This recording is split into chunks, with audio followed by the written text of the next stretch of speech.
బుధవారం సందర్భంగా అన్ని విఘ్నాలు తొలగింపజేసుకోవటానికి, వ్యతిరేక ఫలితాల నుంచి బయటపడి అనుకూల ఫలితాలను సిద్ధింపజేసుకోవటానికి గణపతి ఆలయ ప్రాంగణంలో వికట దీపాన్ని ఏ విధంగా వెలిగించాలో, అలాగే ఎలాంటి గణపతి చిత్రపటాలను గృహంలో ఏర్పాటు చేసుకుంటే ఎటువంటి సత్ఫలితాలు కలుగుతాయో నేటి శుభం లాభం అనే శీర్షికన పరిశీలిద్దాం. గణపతిని వికట గణపతి అనే పేరుతో పిలుస్తారు. అంటే గణపతి ఏదైనా పని ప్రారంభించినప్పుడు ఒక్కొక్కసారి వ్యతిరేక ఫలితాలు ఇస్తూ ఉంటాడు. అలా వ్యతిరేక ఫలితాలు ఇవ్వకుండా ఉండాలన్నా, అనుకూల ఫలితాలు ఇవ్వాలన్నా, విఘ్నాలు రాకుండా ఉండాలన్నా బుధవారం రోజు గణపతి ఆలయ ప్రాంగణంలో వికట దీపాన్ని వెలిగించాలి.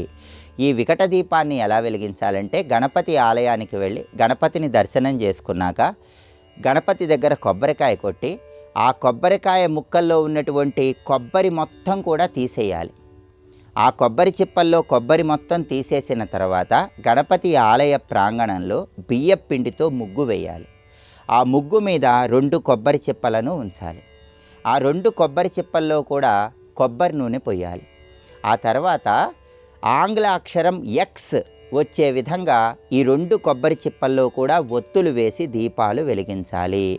అంటే మొదటి కొబ్బరి చిప్పలో ఎక్స్ అనే ఆంగ్ల అక్షరం వచ్చే విధంగా ఒత్తులు ఏర్పాటు చేసి, రెండవ కొబ్బరి చిప్పలో ఎక్స్ అనే ఆంగ్ల అక్షరం వచ్చే విధంగా ఒత్తులు ఏర్పాటు చేసి ఆ ఒత్తులు వెలిగించాలి. దీన్నే వికట దీపము అనే పేరుతో పిలుస్తారు. ఇలా చేస్తే వ్యతిరేక ఫలితాలు తొలగిపోతాయి, అనుకూల ఫలితాలు వస్తాయి, విఘ్నాలన్నీ తొలగింపజేసుకోవచ్చు. అదేవిధంగా కొన్ని ప్రత్యేకమైనటువంటి గణపతి సంబంధమైనటువంటి చిత్రపటాలు గృహంలో ఏర్పాటు చేసుకుంటే అన్ని సమస్యల నుంచి బయటపడవచ్చు.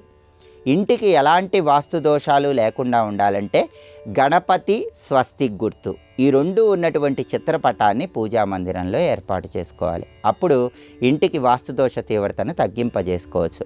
అలాగే వ్యాపార స్థలంలో అయితే నిలబడి ఉన్నటువంటి గణపతి చిత్రపటాన్ని కానీ విగ్రహాన్ని కానీ ఏర్పాటు చేసుకుంటే వ్యాపార సంస్థల్లో మంచి పురోభివృద్ధి ఏర్పడుతుంది. మీ గుమ్మానికి పైభాగంలో ఏనుగులు తొండంతో నీళ్లు తీసుకొని గణపతిని అభిషేకిస్తున్నటువంటి చిత్రపటాన్ని గుమ్మం పైభాగంలో బయటి వైపు ఏర్పాటు చేసుకుంటే ఇంటికి ఇంట్లో ఉన్న సభ్యులందరికీ గణపతి సంపూర్ణమైన అనుగ్రహం కలుగుతుంది. అలాగే మానసిక ప్రశాంతత కావాలంటే తెలుపు రంగులో ఉన్నటువంటి గణపతి విగ్రహాన్ని ఇంట్లో పూజ గదిలో ఏర్పాటు చేసుకోవాలి.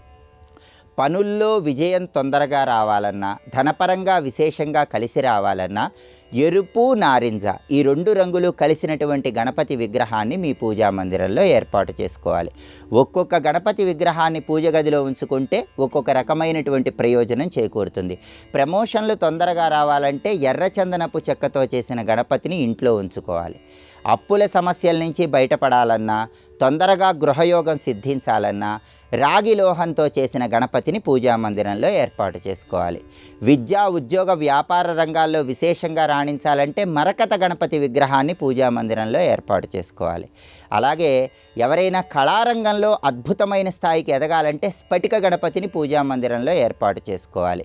ఇలా ఒక్కొక్క రకం గణపతిని మీ పూజా మందిరంలో ఏర్పాటు చేసుకున్నట్లయితే ఒక్కొక్క రకమైనటువంటి ప్రయోజనాన్ని సిద్ధింపజేసుకోవచ్చు. గణపతి ఆలయంలో వికట దీపం వెలిగించడం ద్వారా మీ సమస్యను బట్టి ప్రత్యేకమైన గణపతి విగ్రహాన్ని గృహంలో ఏర్పాటు చేసుకోవటం ద్వారా గణపతి సంపూర్ణమైన అనుగ్రహానికి పాత్రులై సమస్త శుభాలను సిద్ధింపజేసుకోండి.